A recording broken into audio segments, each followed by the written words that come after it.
The maid who taught the billionaire's daughter to see without eyes. Excuse me, miss. Are you the new maid? Elena Brooks turned toward the small voice. At the far end of the marble corridor stood a 5-year-old girl in a pale yellow dress, her curls a tangle of sunlight. She hugged a wooden puzzle box against her chest, the way some children cling to stuffed animals. Elena smiled. I suppose I am. And you must be Lily. The girl's voice was cautious but curious. Daddy says not to talk to strangers. Elena crouched until their eyes were level. That's very smart. Your daddy's right. Her tone softened. But sometimes strangers are just friends we haven't met yet. Lily tilted her head, studying her face as though testing that idea. Footsteps echoed sharply from behind. Lily. The little girl froze. Daniel Hale approached, tall, composed, his tailored suit absorbing the morning light like a shadow. He carried a tablet in one hand, a steel watch glinting on the other. Ms. Brooks? His tone was clipped. Yes, Mr. Hale. You're 3 minutes late. The cab took a wrong turn. It won't happen again. He nodded once. Mrs. Gallagher will explain your duties. Lily's schedule is to remain as is. No experiments, no improvisation. Elena inclined her head. Understood. Good. He looked at his daughter. Reading session, now! Yes, Daddy.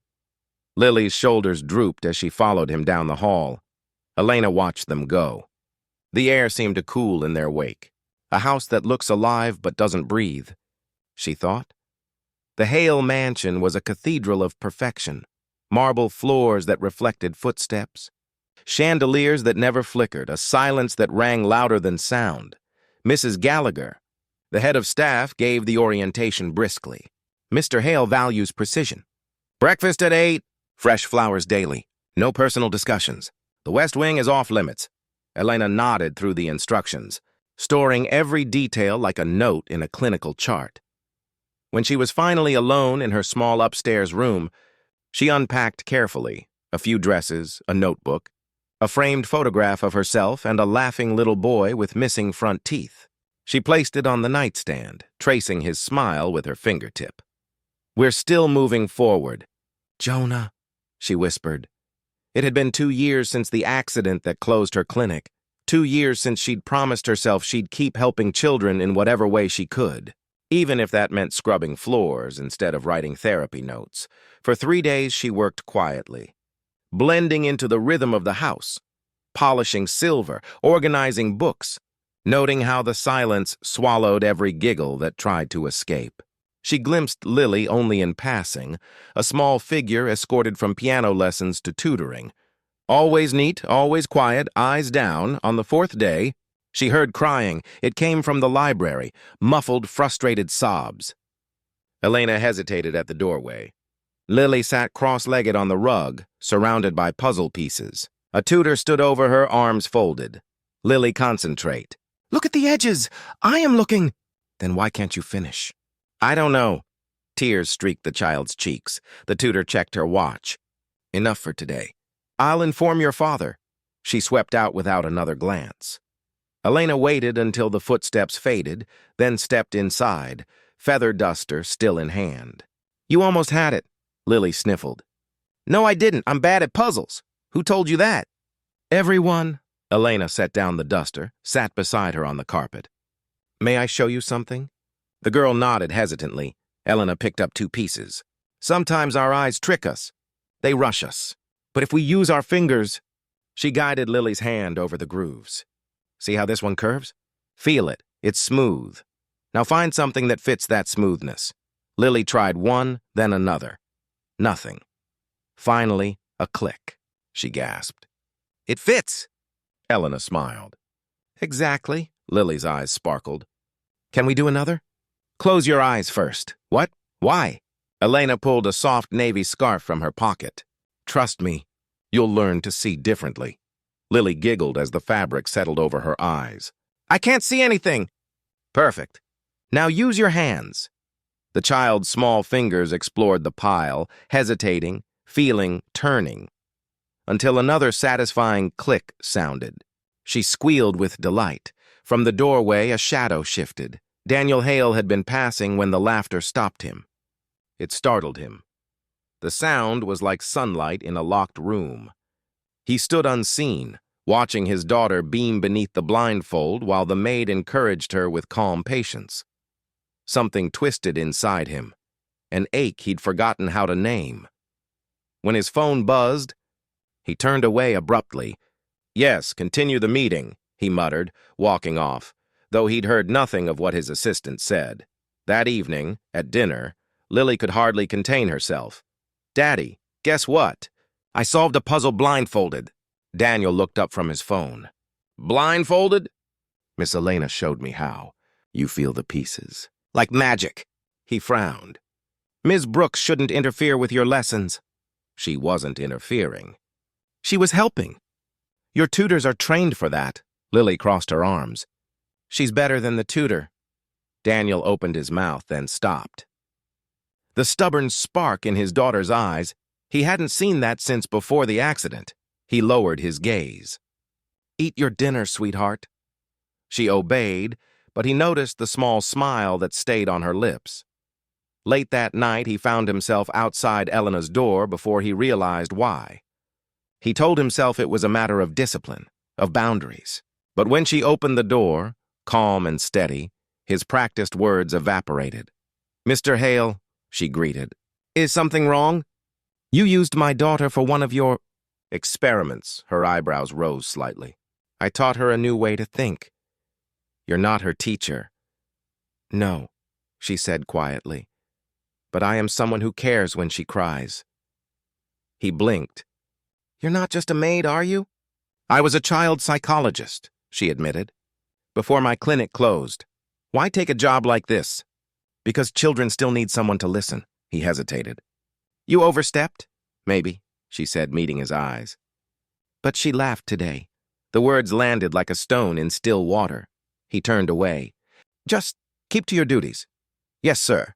But long after he left, she stood in the doorway, the faintest smile on her lips. She laughed today. That was enough.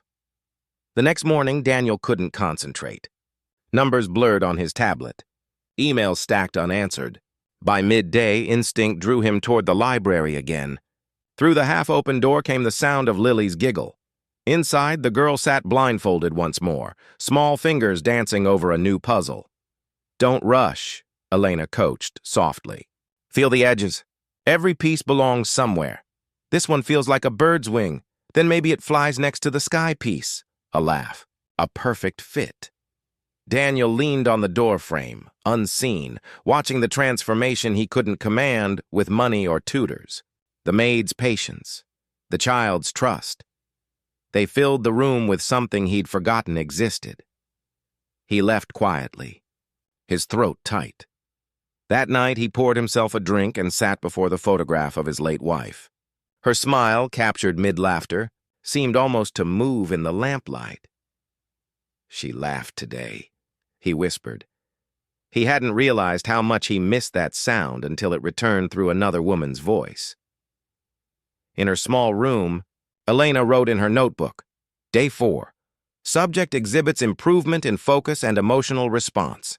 Demonstrates trust. Recommended continued tactile learning and shared play.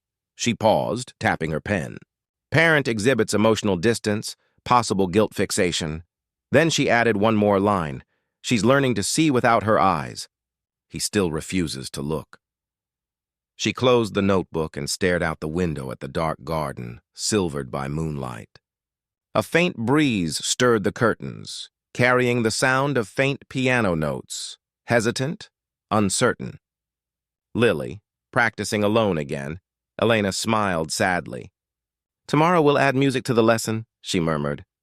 The next day dawned gray with rain. The mansion felt softer somehow, as if the weather had dulled its edges. Lily found Elena in the breakfast room wiping the windows. "Ms. Elena, can we play the feeling game again?" Elena glanced toward the hallway. "What about your reading lesson?" "Mr. Parker canceled." "He said the roads are bad." Elena smiled. "Then I suppose we have time." They set the puzzle on the floor near the wide glass doors, rain streaking down behind them like strings of light. Lily tied the scarf herself this time, proud. As she worked, Elena guided her gently. When we can't see, we listen differently. What do you hear? Rain. What does it sound like? Like tiny drums. Good. Every sound is a piece, too.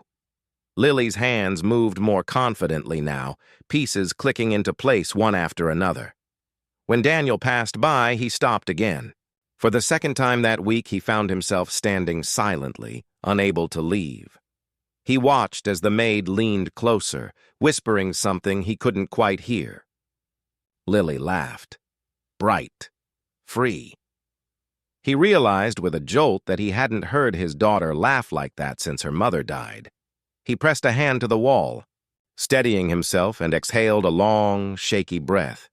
Maybe boundaries weren't the problem. Maybe the walls were.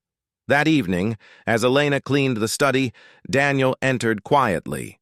"You've been here a week," he said. "Yes, sir. My daughter seems different?" Elena paused. "Is that a problem?" He almost smiled. "No, just unexpected." "She's a remarkable child, Mr. Hale. She just needed someone to meet her where she was." He looked out the window at the rain. "I've given her everything money can buy." "Then give her what it can't," Elena said softly. "Time, presence, permission to be messy." He turned toward her. "You speak as if you know what she needs better than I do." She met his eyes without fear. Sometimes love hides behind control. For a heartbeat, neither moved. Then he nodded once. Not agreement, but acknowledgement. "Good night, Miss Brooks." "Good night, sir." When he left, she stood alone amid the scent of polished wood and rain, wondering whether she'd said too much, or just enough. That night, Lily slipped into her father's office, clutching a puzzle piece. "Daddy?" He looked up, startled. "It's late." "I wanted to show you something." She climbed onto the chair beside his desk and pressed the piece into his palm. "Miss Elena says every piece belongs somewhere, even when it's lost for a while." Daniel stared at the tiny cardboard shape in his hand. "And where does this one belong?" "With the others," she said simply. "You just have to feel it." He swallowed hard. "I'll remember that." When she left, he sat for a long time, the small puzzle piece lying like a confession between his fingers. Down the hall, Elena listened to the faint creak of the floorboards and smiled to herself. Progress. She jotted one final note before bed. Child-initiated emotional sharing with parent, evidence of connection forming. Outside, the rain eased into a hush. In the mansion that had once been silent, the first true warmth in years began to take root, not loudly but quietly, like dawnlight slipping through heavy curtains. Tomorrow would bring new lessons. For both of them. "Papa," Lily said, her voice small but insistent, "can Miss Elena stay for dinner?" Daniel froze mid-step. The question had never been asked before. Not by Lily, not by anyone. He turned slowly, eyes landing on the little girl sitting cross-legged on the carpet, a single puzzle piece in her hand. The blindfold from their morning lesson still hung loosely around her neck, a tiny ribbon of victory. "Dinner?" he repeated, more to himself than to her. Lily nodded. "She helped me finish the stars. She said every piece has a place, even the ones that look broken." Elena, standing just behind Lily, smiled softly but kept her head low. "It's all right, Lily. Your father's busy." "I'm not," Daniel interrupted before he even realized it. His words startled him as much as they did her. For the first time in years, his voice wasn't cold. It was quiet, unsure. Lily's face lit up. "Then can she stay?" There was no logical reason to say yes. Staff never ate with the family. But logic, Daniel realized, hadn't brought laughter back into this house. This little girl's joy, soft, genuine, fragile, had. "Fine," he said after a pause. "Dinner it is." Lily squealed and grabbed Elena's hand. "Come on, Miss Elena. You can sit next to me." Elena hesitated at the dining room entrance. The chandelier's glow spilled across the polished marble, catching silver cutlery like tiny stars. She had eaten in elegant rooms before, back when her degree still meant something, but now, dressed in her plain uniform, the contrast felt like a wall between worlds, Daniel noticed. Without a word, he motioned to the butler. "Set another plate." The butler's eyebrows twitched, but he obeyed, placing an extra silver charger on the table with careful precision. Lily chattered through dinner, about the puzzle, her drawings, her dreams of building a castle for stars. Daniel listened in silence. He didn't interrupt once. Occasionally, his gaze flicked toward Elena, studying how easily she smiled, how gently she encouraged Lily to eat her vegetables without force or scolding. When dessert arrived, strawberry slices with cream, Lily leaned close and whispered, "Miss Elena, can we play the blindfold game tomorrow again?" "If your father says it's all right," Elena replied softly. Daniel looked up, meeting Lily's hopeful gaze. For a long moment, he said nothing. Then he nodded once. "Yes, you can," Lily cheered. "Thank you, Papa." For the first time in months, Daniel smiled, a small, almost invisible curl at the corner of his lips. But it was real. Later that night, Daniel stood outside Elena's door, listening to the soft laughter drifting from the room beyond. Lily's voice was bright, unguarded, alive. He leaned against the wall, closing his eyes. He couldn't remember. The last time he had truly listened, and to anyone, to anything other than his work. The hum of servers, the buzz of meetings, the sharp tap of his pen on contracts, all mechanical, all safe. But that soft laughter from inside the room, it was something alive, something dangerously human. The next morning, Elena arrived early as usual, finding a folded note on the counter. "Lily's tutor is unavailable today. You may supervise her activities." No signature, but the pen stroke was unmistakable. Daniel's. She smiled faintly and carried the breakfast tray upstairs, quietly proud. Lily was waiting by the window, sunlight spilling across her curls. The puzzle box sat open beside her. "Good morning, sunshine," Elena greeted warmly. Lily turned, her face bright. "Can we do something harder today?" "Blindfolded again?" Elena asked, a smile tugging at her lips. "Yes. I want to be brave like you." Elena's laughter softened. Brave, she thought. She hadn't felt brave in years, not since the courtroom incident, when her testimony exposing a corrupt clinic was dismissed. That day, she walked away from her profession, trading her white coat for a maid's apron. But here, in this house, a little girl saw her differently. She knelt beside Lily. "All right, then. Let's make the stars fall." Downstairs, Daniel tried to focus on his contracts, but the sound of laughter drew him to the base of the stairs.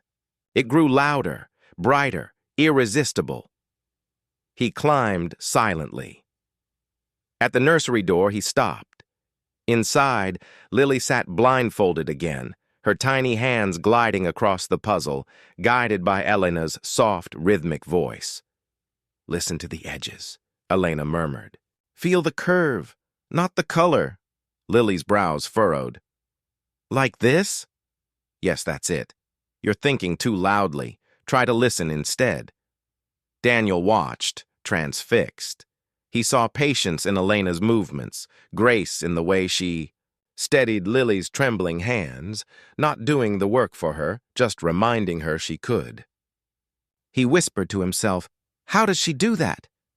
Elena's voice floated to him, warm and calm. "You're not solving the puzzle, Lily. You're finding where you belong." Something shifted in Daniel's chest. A quiet ache he'd buried under years of grief and control began to stir. That night, after Lily had fallen asleep, Daniel wandered into the kitchen. Elena was wiping down the counter, sleeves rolled up, hair loosely pinned. "You shouldn't be cleaning this late," he said, leaning against the doorway. She turned, startled. "It's part of my job, sir. Call me Daniel," he said impulsively. Her hands froze. "That wouldn't be appropriate." "Maybe not," he admitted, then hesitated. You taught her something I couldn't. She smiled faintly. You taught her something first. What could I possibly have taught her?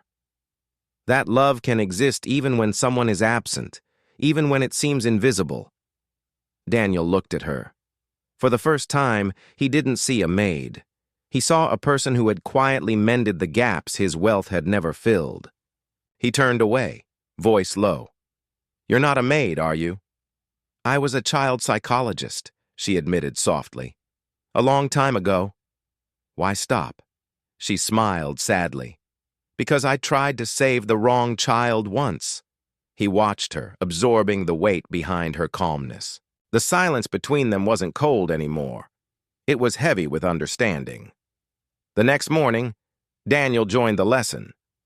Mind if I watch? He asked hesitantly. Lily beamed. You can help. I'm not sure I'm as good as you two, he admitted, taking a seat beside her. Try, she urged, handing him a puzzle piece. He took it tentatively, feeling the curves with his fingers. Elena guided him. Try it blindfolded. It's not guessing. It's trusting your hands to find what your eyes cannot see. He slipped on the blindfold. At first, all he felt was awkwardness and doubt. But then came quiet. No noise, no meetings, no schedules. Only touch, breath, and his daughter's small guiding hand. Here, Lily whispered. Right here. He pressed the piece into place. It fit perfectly. He laughed, real, deep, and startled himself. Lily giggled, clapping her hands. Elena's eyes softened, proud. See? She said gently. It's not about sight. Daniel removed the blindfold. No, he whispered. It's about seeing. Weeks passed. The mansion, once silent, became alive. Laughter floated through the halls. Daniel spent less time in the office, more time observing, listening, participating. Lily's blindfold lessons became a ritual. One rainy afternoon, Lily ran downstairs holding a small box. Papa! Papa! We finished it! Daniel followed. She opened the box to reveal a miniature puzzle of the night sky, completed perfectly. At the bottom, in gold letters, were the words Elena had written with her. Every piece has a place. Daniel crouched beside her, throat tight. It's beautiful, he whispered. Lily smiled proudly. Miss Elena said even broken stars still shine. Daniel looked down the hallway. Elena watched silently, her expression unreadable, yet tender. Two souls had found healing in the same child. At last, Elena prepared to leave. A letter lay on the counter. Dear Mr. Hale, thank you for allowing me to be part of your home. Lily is ready. She doesn't need me the way she once did. I believe you can guide her now, the way she's guided both of us. My next step awaits. A small counseling center downtown is reopening, and they've offered me a place. I think it's time I said yes. With gratitude, Elena Daniel read it twice, then carried it outside to the garden, where Elena waited beneath the willow tree. You changed her, he said quietly. She smiled. She changed me first. For a long moment, they just stood. Rain from days ago still clinging to leaves, soft light filtering through clouds. Then Daniel smiled, trembling slightly. She wants to name her next puzzle after you. Elena laughed softly. Oh, what will it be called?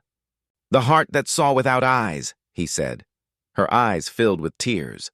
That's beautiful, he nodded. She said you taught her how. Weeks later, in a modest downtown building, Elena welcomed children back to the newly reopened counseling center. Lily and Daniel arrived carrying the small puzzle. You're the missing piece, Elena, Daniel said, handing it to her. Don't forget that, she smiled through tears. Neither should you. Laughter rang out around them as children began playing. Outside, the sun broke through clouds. In the quiet of their hearts, three people, a girl, her father, and the woman who had taught her to see, finally found light.